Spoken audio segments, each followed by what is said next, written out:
Hey everyone, welcome to the channel.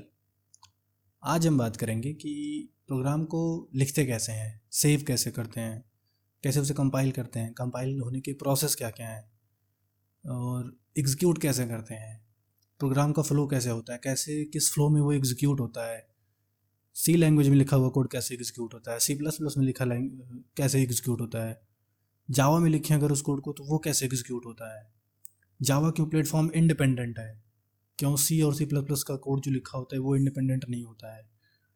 और कुछ basic definition देखेंगे कि हाई लेवल लैंग्वेज क्या होती है, लो लेवल लैंग्वेज क्या होती है, ऑब्जेक्ट कोड क्या होता है, बाइट कोड क्या होता है, जेडीके क्या है, जेआरई क्या है। इन सारे टॉपिक्स के बारे में आज हम बात करेंगे। तो बात करते हैं पहले टॉपिक की। राइट मतलब लिखना। क्या लिखना? कुछ भी लिख दो यार। लेकिन हम सब प्रोग्राम लिखेंगे क्योंकि हमें प्रोग्रामिंग सीखनी है और हम प्रोग्रामर बनना चाहते हैं, इसलिए हमें प्रोग्रामिंग सीखनी है तो हम प्रोग्राम लिखेंगे। अब प्रोग्रामिंग इन सब का मतलब क्या है पहले ये तो जान लें। तो देखो, होता कुछ नहीं है बेसिकली। प्रोग्राम जो होता है वो सेट ऑफ इंस्ट्रक्शंस होते हैं, समझ रहे हो। और प्रोग्रामिंग जो होती है वो प्रोसेस जो उस प्रोग्राम को लिखने के लिए यूज़ हो रही है वो प्रोसेस होती है प्रोग्रामिंग।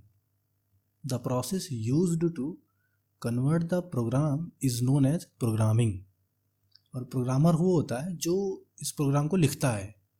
जैसे अगर तुम प्रोग्राम लिख रहे हो तो जो प्रोग्राम तुम लिख रहे हो वो प्रोग्राम हो गया, और जिस लैंग्वेज को, जिस प्रोसेस को यूज़ करके तुम लिख रहे हो वो प्रोग्रामिंग हो गई, और तुम लिख रहे हो तो तुम प्रोग्रामर हो गए।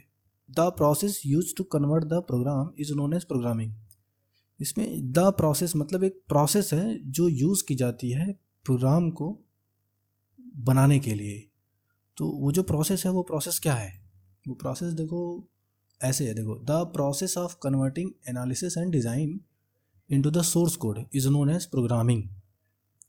एनालिसिस और डिज़ाइन जो है उसको अगर सोर्स कोड में कन्वर्ट कर दे रहे हैं हम तो वो प्रोग्रामिंग होती है। एनालिसिस एंड डिज़ाइन, इसको एग्जांपल से बताता हूँ कि अगर तुम घर बनवाना चाह रहे हो तो सीधा तुम मिस्त्री के पास जाओगे, बुला के लाओगे, चलो भैया हमारा घर बना दो। अब आ गए मिस्त्री, आके देख रहे हैं, तुमने बिना किसी एनालिसिस के गए सीधे मिस्त्री को बुला ले कि चलो हमारा घर बनाना है। अब तुमने कोई एनालिसिस करी नहीं, मिस्त्री आए, उन्होंने देखा, बताया वो तुमको कि ये सामान लगे के जाओ, सामान लेके आओ पहले। अगर कुछ सामान लेने जाओगे तुम, फिर टाइम लगेगा तुम्हारा, जाओगे सामान लेके आओगे बाज़ार से, मिस्त्री को तब तक वेट करना होगा। फिर सामान लेकर तुम आए, तुम्हें फिर तब तक मिस्त्री ने कहा कि ये सामान कम है, अभी और लेके आओ, तो वापस से फिर तुम गए सामान लेने। तो ये बार बार तुम्हारा आना जाना लगा रहेगा। ये ऐसा क्यों हो रहा है? क्योंकि तुमने सही से एनालिसिस नहीं करी है। तुम बनवाने तो जा रहे हो घर, लेकिन तुमने बिना किसी एनालिसिस के घर बनवा रहे हो तुम। तो इससे प्रॉब्लम होगी कि तुम्हारा टाइम ज़्यादा लगेगा, पैसा ज़्यादा खर्च होगा। लेकिन उसी चीज़ को अगर तुम सही से पहले मिस्त्री के साथ जाओ, बैठो, बात करो उनसे उनसे सही से एनालिसिस करो अपने घर की कि तुम कैसे बनवाना चाहते हो और कितना बड़ा बनवाना चाहते हो, कितने दिन में बनवाना चाहते हो। इन सारी चीज़ों के बारे में अगर तुम बात करोगे उनसे तो तुम्हें पता चलेगा कि जो रिक्वायरमेंट है घर बनवाने की वो सारी चीज़ें तुम्हें पता चलेंगी। तो उसको तुम खर्च करने से पहले ही, वो बार बार जो टाइम तुम्हारा जा रहा है सामान लाने आने में, उसको तुम मिस्त्री को बुला के लाने से पहले ही वो सारी चीज़ें तुम इकट्ठा कर लो, उसके बाद मिस्त्री को बुलाओ, तो उसमें तुम्हारा टाइम बचेगा। तो इसीलिए एनालिसिस एंड डिज़ाइन जो है उसको, किसी भी कोड को लिखने से पहले एनालिसिस एंड डिज़ाइन बहुत ज़रूरी होती है। तो जितनी बढ़िया तुम एनालिसिस कर सकते हो, जितनी बढ़िया तुम डिज़ाइनिंग कर सकते हो, उतने ही अच्छे प्रोग्रामर तुम बन सकते हो। अब कोड तुमने लिख दिया, प्रोग्राम तुमने लिख दिया, उसको सेव करोगे। देखो, कोड को लिखने के बाद तुमने सेव कर दिया कोड। अब सेव करते हो तो उसके लिए एक एक्सटेंशन होती है। अलग अलग लैंग्वेज की अलग अलग एक्सटेंशन होती है। अगर तुमने सी में कोड लिखा हुआ है तो उसे टेस्ट डॉट सी से सेव कर सकते हो। ये डॉट सी जो लगा है ये सी लैंग्वेज का एक्सटेंशन है, पहचान है उसकी, कि ये दिखाता है कि ये लो, जो टेस्ट वाला जो प्रोग्राम है इसको तुमने सी लैंग्वेज में लिखा है। और डॉट सी पी पी ये जो है, ये फाइल ये दिखाती है कि ये डॉट सी पी पी जो है ये सी प्लस प्लस में कोड लिखा हुआ है। और टेस्ट डॉट जावा ये दिखा रहा है कि ये जो प्रोग्राम है, जो फाइल है, ये जावा में लिखी हुई है। अब सेव करने के बाद तुम इसको कंपाइल करोगे। कंपाइल करने के बाद एग्जीक्यूट करोगे। तो सेव करने के बाद बेसिकली दो स्टेज होती है, एक स्टेज होती है कंपाइलेशन स्टेज, दूसरी होती है एग्जीक्यूशन स्टेज। कंपाइलेशन स्टेज में क्या होता है कि the process of checking the program constructed according to the rules of language और not is known as compilation stage. इसका मतलब ये है कि जो तुमने प्रोग्राम लिखा हुआ है वो जो लैंग्वेज है, जो लैंग्वेज के रूल्स हैं, जो कंस्ट्रक्शंस रूल हैं, लैंग्वेज के अकॉर्डिंग हैं कि नहीं है। अगर उसके अगेंस्ट है तो फिर एरर आ जाएगी, अगर सही है तो कंपाइलेशन स्टेज कंप्लीट होगी। और उसके बाद फिर जो है कंपाइलेशन स्टेज के बाद हमें मिलेगा कंपाइल्ड कोड। C++ में उस कंपाइल्ड कोड को ऑब्जेक्टिव कोड कहा जाता है और जावा में उस कंपाइल्ड कोड को बाइट कोड कहा जाता है। ये ध्यान से सुनो इस बात को कि ये जो C एंड C++ में जो प्रोग्राम है, जो हमने लिखा test.cpp जो प्रोग्राम है हमारा, वो सोर्स कोड है हमारा। वो कंपाइलेशन स्टेज के बाद कंपाइल्ड कोड बना। जिस कंपाइल्ड कोड बना तो उसको जो C और C++ में है, जो कंपाइल्ड कोड बना उसका जो एक्सटेंशन है वो test.obj है। ये C और C++ में होता है। लेकिन वही चीज़ जावा का अगर वो कोड है, जावा का अगर वो प्रोग्राम है, तो वो जो सोर्स कोड रहेगा वो test.java रहेगा। लेकिन कंपाइलेशन स्टेज के बाद उसका जो एक्सटेंशन होगा वो test.class हो जाएगा। ये टेस्ट एक अलग प्रोग्राम का नाम है। ये टेस्ट के बजाय कुछ भी हो सकता है, टेस्ट हो सकता है, ऐड हो सकता है, मल्टीप्लाई हो सकता है। लेकिन जो डॉट क्लास है, ये कंपाइल्ड कोड जो है जावा में अगर रहेगा तो ये डॉट क्लास लास्ट में रहेगी ही रहेगी। ये उसका एक्सटेंशन है और इस कंपाइल्ड कोड को कहते हैं बाइट कोड। आगे भी हम बात करेंगे कि बाइट कोड और ऑब्जेक्टिव कोड में क्या डिफरेंस है। तो अब बात करते हैं एग्जीक्यूशन स्टेज की, क्योंकि कोड तो हमारा कंपाइल्ड हो चुका है, कंपाइलेशन स्टेज कंप्लीट हो गई। तो अब इस कोड को एग्जीक्यूट कैसे करेंगे, तो एग्जीक्यूट करने का क्या क्या प्रोसेस है। इस स्टेज में ये होता है कि जो कंपाइल्ड कोड है उसे रन करके चेक करते हैं कि हमें जो आउटपुट चाहिए वो मिल रहा है कि नहीं मिल रहा है। जो हमें जिस हिसाब से, जिस सेट ऑफ इंस्ट्रक्शंस को हमने एग्जीक्यूट किया है, जिस काम के लिए हमने इस प्रोग्राम को लिखा है, क्या वो काम हो रहा है कि नहीं हो रहा है। एग्जीक्यूशन स्टेज में हम यही देखते हैं। अगर उस काम को, वो काम अगर हो रहा है तब फिर सही है, अगर नहीं हो रहा है तो हम उसको फिर वापस से प्रोग्राम को सही करके लिखते हैं। तो एग्जीक्यूशन स्टेज में C लैंग्वेज और C++ लैंग्वेज में एग्जीक्यूशन स्टेज में ये होता है कि इन C and C language the objective code is converted into executable code and generate result. जो कंपाइल्ड होने के बाद C और C++ लैंग्वेज में कंपाइल्ड होने के बाद जो ऑब्जेक्टिव कोड आया उसको हम एग्जीक्यूटेबल कोड में कन्वर्ट करते हैं और रिजल्ट जनरेट करते हैं। जो हमें आउटपुट चाहिए वो आउटपुट हम जानते हैं, देखते हैं।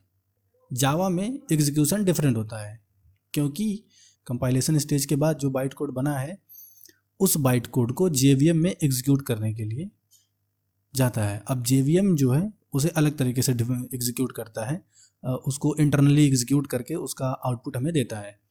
JVM का जो आर्किटेक्चर है, जो इंटरनली बिहेवियर है, वो हम अगली वीडियो में बात करेंगे। तो जो ऑब्जेक्टिव कोड और बाइट कोड है ये क्या होता है, तो इसको देख लेते हैं कि ऑब्जेक्टिव कोड क्या होता है। The code generated from C and C++ program is known as objective code. Compiled code जो कि जनरेट हुआ है C++ का और C का, वो होता है ऑब्जेक्टिव कोड। और ऑब्जेक्टिव कोड जो होता है वो जनरेट होता है ऑपरेटिंग सिस्टम की मदद से। तो इसीलिए जो है ऑब्जेक्टिव कोड प्लेटफॉर्म डिपेंडेंट होता है। और इसका बहुत बड़ा डिसएडवांटेज ये है कि ऑब्जेक्टिव कोड को अगर एक प्लेटफॉर्म पे तुमने जनरेट किया है तो उसे दूसरे प्लेटफॉर्म पे रन नहीं करवा सकते। बाइट कोड क्या होता है। The compiled code generated from Java program is known as byte code. While byte code generation operating system is not participated. Because of this reason byte code is platform independent code. इसका मतलब ये है कि जब byte code generate होता है compilation stage में, जब बाइट कोड जनरेट होता है जावा लैंग्वेज का, तो वहाँ पे ऑपरेटिंग सिस्टम पार्टिसिपेट नहीं करता है, जिसके वजह से जो बाइट कोड है वो प्लेटफॉर्म इंडिपेंडेंट है। और इसका एडवांटेज ये है कि अगर बाइट कोड को हम किसी एक प्लेटफॉर्म पे जनरेट कर रहे हैं तो उसे एग्जीक्यूट कर सकते हैं किसी दूसरे प्लेटफॉर्म पर भी आसानी से, क्योंकि जो ऑपरेटिंग सिस्टम है वो इन्वॉल्व नहीं हुआ है उसके कंपाइलेशन स्टेज में। ये जावा का सबसे बड़ा एडवांटेज है। तो अब देखते हैं कि ये काम कैसे होता है, क्योंकि ऑब्जेक्ट कोड कैसे प्लेटफॉर्म डिपेंडेंट है, बाइट कोड कैसे इंडिपेंडेंट है, इस चीज़ को हम डायग्राम से देखते हैं। एक मशीन है, उसमें एक ऑपरेटिंग सिस्टम होता है। तो अब अगर हम चाहते हैं कि उसमें सी या C++ का कोड एग्जीक्यूट हो, रन हो, तो उसके लिए पहले हमें C एंड C++ का सॉफ्टवेयर डाउनलोड करना पड़ेगा, डालना पड़ेगा, इंस्टॉल करना पड़ेगा। फिर उस पर हम C लैंग्वेज का प्रोग्राम लिखेंगे। अब प्रोग्राम लिखेंगे, इस प्रोग्राम को हम रन करवाना चाहते हैं। तो रन करवाने के लिए हम राइट करेंगे, प्रोग्राम को सेव करेंगे, कंपाइल करेंगे, एग्जीक्यूट करेंगे। जो हार्डवेयर और सॉफ्टवेयर की जो इन्फॉर्मेशन है वो C एंड C++ का जो सॉफ्टवेयर होगा उसको नहीं पता होगी, तो वो ऑब्जेक्टिव कोड जनरेट नहीं कर पाएगा। तो इसके वजह से C एंड C++ का सॉफ्टवेयर OS को कहेगा कि तुम इन्वॉल्वमेंट लो और मेरा ऑब्जेक्टिव कोड जनरेट करो और मशीन पर एग्जीक्यूट करो। तो ऑपरेटिंग सिस्टम ऑब्जेक्टिव कोड को जनरेट करेगा। अब यहाँ पे कंपाइलेशन स्टेज में ऑपरेटिंग सिस्टम इन्वॉल्वमेंट लेगा। तो इसके वजह से ये होगा कि अब इस ऑब्जेक्टिव कोड को अगर हम रन करवाना चाहते हैं किसी और मशीन पे, मान लेते हैं ये ऑब्जेक्टिव कोड जो है अभी जनरेट हुआ है, जो ये मशीन है, यह मशीन विंडोज़ की थी। अब अगर हम इस ऑब्जेक्टिव कोड को हम दूसरे मशीन पर रन करवाना चाहते हैं जो कि लिनक्स की है, वहाँ पर ये ऑब्जेक्टिव कोड एग्जीक्यूट नहीं होगा, क्योंकि जो ऑपरेटिंग सिस्टम इस मशीन में है वो विंडोज़ है और दूसरी मशीन में हम जो एग्जीक्यूट करवाना चाहते हैं वो लिनक्स है। तो ये ऑब्जेक्टिव कोड इस ऑपरेटिंग सिस्टम के अकॉर्डिंग कंपाइल होकर ऑब्जेक्टिव कोड बना हुआ है। इसीलिए ऑब्जेक्टिव कोड जो होता है वो प्लेटफॉर्म डिपेंडेंट होता है। इसीलिए C एंड C++ का जो कोड होता है वो प्लेटफॉर्म डिपेंडेंट होता है, इंडिपेंडेंट नहीं होता है। अब अगर बात करें दूसरी तरफ जावा का, और जावा का प्रोग्राम लिखने के लिए तो हमें जावा का सॉफ्टवेयर डाउनलोड करना होगा। और जावा का सॉफ्टवेयर जब डाउनलोड करोगे तो वहाँ दो चीज़ें हैं, जावा कंपाइलर और JVM। अब अगर तुमने प्रोग्राम लिखा जावा में और उसको तुम एग्जीक्यूट करना चाहते हो कि कैसे वो एग्जीक्यूट होगा, तो जावा का प्रोग्राम तुमने लिखा, वो सेव किया तुमने, फिर कंपाइल किया, तो जावा का कंपाइलर उसे कंपाइल करके बाइट कोड बनाएगा और उस बाइट कोड को JVM को पास कर देगा कि लो ये एग्जीक्यूट करो। JVM उसे इंटरनली एग्जीक्यूट करेगा। अब यहाँ पे जो ये बाइट कोड जनरेशन, जो कंपाइलेशन का जो प्रोसेस था, जो कंपाइल हुआ कोड और बाइट कोड बना, इस प्रोसेस में ये जावा का कंपाइलर ने काम किया। यहाँ पे ऑपरेटिंग सिस्टम ने इन्वॉल्वमेंट नहीं ली। तो इसकी वजह से जो बाइट कोड है ये कहीं भी किसी भी प्लेटफॉर्म पे तुम रन करवा सकते हो, क्योंकि ये ऑपरेटिंग सिस्टम तो यहाँ इन्वॉल्व ही नहीं हुआ। यही वजह है कि जावा जो है प्लेटफॉर्म इंडिपेंडेंट है। कुछ और डेफिनेशंस के बारे में बात करते हैं, जैसे हाई लेवल लैंग्वेज क्या है, लो लेवल लैंग्वेज क्या है। तो the high level language, the language formats which are understandable by the user known as high level language. Example में C++, जावा, पाइथन और भी ढेर सारी लैंग्वेज हैं। तो इसका मतलब क्या है, मतलब ये कि देखो मशीन कोड होता है, एक मशीन लेवल लैंग्वेज होती है, वो होती है 0-1 के फॉर्मेट में, बाइनरी लैंग्वेज। वो हम नहीं समझ सकते हैं, वो कंप्यूटर समझता है। तो अगर हमें कुछ कहना, कोई टास्क करवाना हो कंप्यूटर से, तो हम 0-1 लिख के तो नहीं करवा सकते ना, क्योंकि हमें थोड़ी समझ में आती है कि 0-1 का क्या मतलब है। वो तो कंप्यूटर जानता है ना कि इस 0-1 का मतलब ये है। तो उसके लिए हमने अपने कन्वीनियंट के लिए हाई लेवल लैंग्वेज बनाई, जो कि C++, जावा है, और भी लैंग्वेज है। लो लेवल लैंग्वेज क्या होती है, the language formats which are not understandable by the user are known as low level language. Example में मशीन लैंग्वेज। तो वही बात है कि वो लैंग्वेज जो मशीन समझती है, जो ह्यूमन अंडरस्टैंडेबल नहीं है, जो मशीन समझती है, वो होती है मशीन लेवल लैंग्वेज, लो लेवल लैंग्वेज। अब ये जो हाई लेवल लैंग्वेज है, लो लेवल लैंग्वेज है, तो ये कन्वर्ट कैसे होती है, क्योंकि हम जो कहते हैं वो तो हम C++, जावा में कहते हैं। इन लैंग्वेज के अकॉर्डिंग हम अपना प्रोग्राम लिखते हैं, तो वो मशीन को कैसे समझ में आता है, क्योंकि मशीन तो बाइनरी लेवल लैंग्वेज समझता है। तो उसके लिए यूज़ होता है translator. Translators are the converters which converts high level language code into low level language codes and vice versa. मतलब जो ट्रांसलेटर होते हैं, हम जो कोड लिखते हैं वो हाई लेवल लैंग्वेज में लिखते हैं, सी में लिखते हैं, C++ में या जावा में या और किसी लैंग्वेज में लिखते हैं, तो वो हाई लेवल लैंग्वेज का कोड होता है। ट्रांसलेटर उसे कन्वर्ट करता है लो लेवल लैंग्वेज में। फिर मशीन उसे समझती है कि हम क्या कहना चाहते हैं उस प्रोग्राम के थ्रू, वो उसे कंपाइल करके देती है, उसे एग्जीक्यूट करती है। फिर जो आउटपुट होता है वो भी मशीन लेवल लैंग्वेज में ही होता है। ट्रांसलेटर उसे वापस से कन्वर्ट करता है हाई लेवल लैंग्वेज में और फिर हमें आउटपुट दिखाता है कि ऐसे ये आउटपुट आएगा। तो ट्रांसलेटर बेसिकली यही करता है कि लो लेवल लैंग्वेज को हाई लेवल लैंग्वेज में करता है, हाई लेवल लैंग्वेज को लो लेवल लैंग्वेज में करता है। ट्रांसलेटर भी दो तरीके से होते हैं, एक होता है इंटरप्रेटर, एक होता है कंपाइलर। कैसे कंपाइलर काम करता है, कैसे इंटरप्रेटर्स काम करते हैं, कंपाइलर और इंटरप्रेटर की वर्किंग क्या है, तो हम इसके बारे में जानते हैं कि कैसे ये लो लेवल लैंग्वेज को हाई लेवल लैंग्वेज में कन्वर्ट करता है, हाई लेवल लैंग्वेज को लो लेवल लैंग्वेज में कन्वर्ट करता है।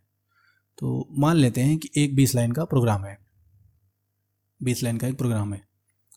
अगर ट्रांसलेटर हमारा कंपाइलर है तो 20 लाइन के प्रोग्राम में मान लेते हैं हम कि इस 20 लाइन के प्रोग्राम में लाइन नंबर 5 पे एक एरर है, एक गलती हुई है जो लाइन नंबर 5 पे है।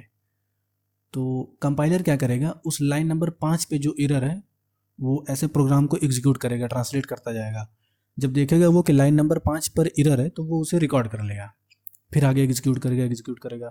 फिर वो देखेगा कि लाइन नंबर 10 पे भी एक एरर है तो वो उसे रिकॉर्ड कर लेगा और फिर पूरा प्रोग्राम एग्जीक्यूट कर देगा। लास्ट में वो जो रिकॉर्ड था एरर का वो पूरा कहेगा कि हमने तुम्हारा पूरा प्रोग्राम एग्जीक्यूट कर दिया है, लेकिन लाइन नंबर 5 और लाइन नंबर 10 में एरर है। ये कंपाइलर का बिहेवियर है, काम करने का कंपाइलर का तरीका है। इंटरप्रेटर जो होता है वो 20 लाइन का प्रोग्राम है तुम्हारा, अब उसमें लाइन नंबर 5 में तुम्हारे एरर है। तो इंटरप्रेटर क्या करेगा कि वो लाइन नंबर 5 पे देखेगा एरर है, वहीं वो रुक जाएगा, वो उसके आगे ट्रांसलेट नहीं करेगा, वहीं रुक जाएगा और वो बता देगा कि लाइन नंबर 5 पे एरर है, पहले उसे सॉल्व करो, उसके बाद आगे का एग्जीक्यूशन होगा, नहीं तो नहीं होगा, वो वहीं रुक जाता है। तो ऐसे होती है कंपाइलर और इंटरप्रेटर की वर्किंग, ऐसे ये काम करते हैं। बात करते हैं कि JRE क्या है, JDK क्या है। तो बात करते हैं JDK जो होता है वो देखो 3 होता है, वो 3 पार्ट में डिवाइड है। JDK में जावा कंपाइलर होता है, जावा लाइब्रेरी होती है, JVM होता है। अब जावा कंपाइलर क्या करता है, तो जावा कंपाइलर जो होता है, Java compiler is used to translate the program source code into byte code. Java compiler जो होता है वो ट्रांसलेट करता है जो सोर्स कोड है उसको बाइट कोड में, और बाइट कोड फिर जाता है JVM में और JVM उसे एग्जीक्यूट कर देता है। जावा लाइब्रेरी क्या है, Java library will provide predefined components which are used in constructing Java application. Java library will hold package will hold classes and interfaces will hold variable and methods. देखो जावा library जो होती है वो pre defined component को provide कराती है जिससे हम एप्लीकेशन जावा का जो होता है उसे बना सकें। जो पहले से ही जावा में चीज़ें, जावा लाइब्रेरी जो होती है पहले से ही जो लिखी हुई चीज़ें हैं, जो लिखे हुए कंपोनेंट्स हैं, वो हमें देती है कि ये चीज़ पहले से ही है, तुम इसका यूज़ करके आसानी से अपने जावा एप्लीकेशन को बना सकते हो। जावा लाइब्रेरी पैकेज को जानती है, पैकेज होल्ड करती है। पैकेज जो होता है वो क्लासेस और इंटरफेसेस होल्ड करता है, उसके पास क्लासेस एंड इंटरफेसेस होते हैं। इंटरफेस के पास और क्लासेस के पास वेरिएबल होता है, मेथड होता है। अगर तुम्हें नहीं समझ में आ रहा है कि पैकेज क्या है, क्लासेस क्या है, इंटरफेसेस क्या है, परेशान ना हो, आने वाली वीडियो में मैं उसके बारे में डिटेल में बात करेंगे हम कि क्या होता है पैकेज, क्लासेस क्या होती हैं, इंटरफेसेस क्या होते हैं, कैसे बनाई जाती हैं, क्या डिफिनेशन है इनकी, कैसे काम करती हैं ये, वेरिएबल क्या है, मेथड क्या है, इन सारी चीज़ों के बारे में हम आगे बात करेंगे। अब बात करते हैं JVM क्या है। JVM stands for Java virtual machine and which is used to execute Java byte code. JVM जो होता है वो जावा बाइट कोड जो होता है उसको एग्जीक्यूट करने के लिए होता है। JVM के पार्टीशन है, JVM 3 पार्टीशन में है। पहला class loader subsystem, run time data area, और तीसरा जो है वो एग्जीक्यूशन इंजन है। तो JVM के बारे में हम आने वाली वीडियो में डिटेल में बात करेंगे कि JVM है क्या, ये क्लास लोडर सबसिस्टम क्या है, रन टाइम डेटा एरिया क्या है, एग्जीक्यूशन इंजन क्या है, इसके बारे में हम आराम से आने वाली वीडियो में बात करेंगे हम। JRE क्या है? JRE जो है वो जावा रन टाइम इन्वायरमेंट है, इसका फुल फॉर्म। और JRE जो है वो कलेक्शन है जावा लाइब्रेरी एंड JVM का। इस पॉइंट को ध्यान से देखो, JRE is collection of Java library and JVM। और JRE जो है वो इंटरनल पार्ट है JDK का। अगर इन सारी चीज़ों को JRE एंड JDK और जावा लाइब्रेरी JVM इन सबको अगर एक डायग्राम से समझने की कोशिश करें तो वो कुछ ऐसे है कि जावा लाइब्रेरी और JVM ये दोनों पार्ट हैं JRE के, और जावा कंपाइलर और JRE ये दोनों पार्ट हैं JDK के। JDK यानी जावा डेवलपमेंट किट। ये पूरा एक ही डायग्राम में है JRE एंड JDK। तो ये था JRE एंड JDK और कैसे प्रोग्राम लिखा जाता है, कैसे कोड होता है, कैसे एग्जीक्यूशन प्रोसेस होती है प्रोग्राम की, क्यों जावा प्लेटफॉर्म इंडिपेंडेंट है। इन सारे सवालों के जवाब आपको मिल गए होंगे। और आने वाली वीडियो में हम बात करेंगे कि installation of Java software and setting the path. First program हम देखेंगे जावा का, और इन्वायरमेंट वेरिएबल क्या होता है इसके बारे में हम बात करेंगे। मिलते हैं अगली वीडियो में, तब तक के लिए बाय बाय।